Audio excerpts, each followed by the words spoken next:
Getting to Iran and Russia, I guess my sense of Putin is that he's an opportunist politically. He plays all sides, kind of like Qatar in the Middle East. They have ties pretty much at this point to everybody, except for Saudi Arabia, which is their bitter foe.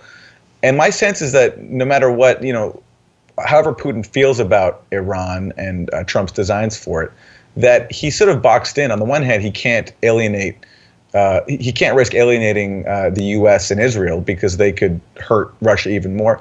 But at this point, also, Russia does have ties to Iran. It's investing billions of dollars in its economy, and Iran helps act as a sort of counterweight to U.S. Hegemony, which Putin feels threatened by. So I'm just wondering, is how much do you think Trump could rope in Putin to whatever plans he has for Iran? Well, one doesn't know what actually gets talked about, and there's not a lot of public statements that I'm aware of how the Russians view the regime change strategy of the United States, even though I know Mattis is claiming they don't have a regime change strategy, but Trump's clearly articulated, and so has Bolton and many others that have come and gone from this administration, not least of all Steve Bannon, who I think still is in the ear of Trump. Well, if you look at it objectively in terms of who gains and who loses, I don't see how Putin loses. And when can I just say one thing before I say this, because I don't want to just keep saying Putin. Putin represents the Russian state. He represents a system. He's at the helm of the state. It's not all about Putin. It's a whole convergence of a lot of interests, the same way it is here, and it's not much different.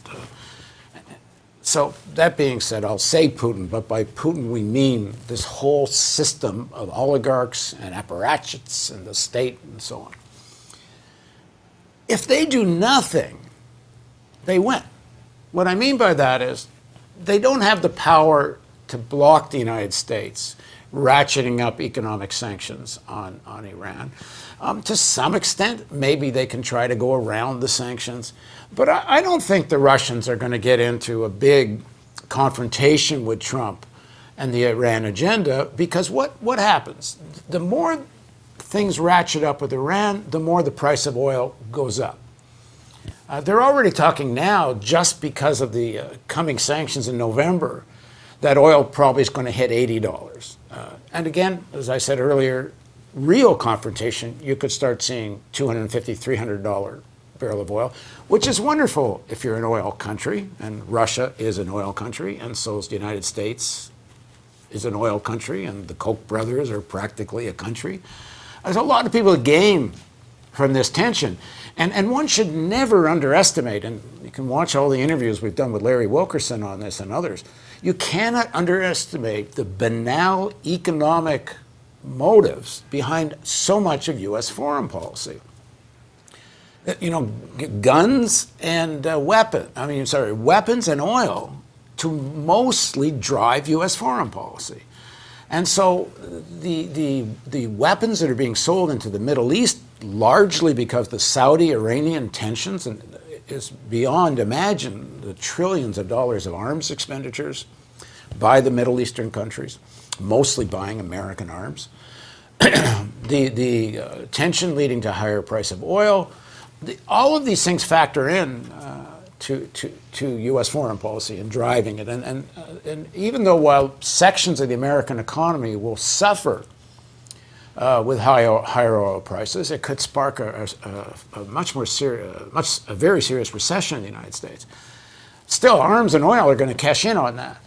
And Wall Street finance, they can play all kinds of games around volatility. They love volatility. And the more things go up and down, the more money the insiders of Wall Street make.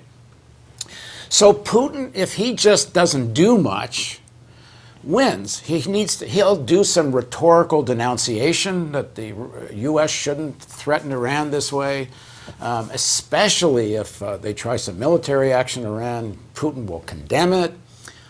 But oil prices go through the roof. And where does Iran go for help?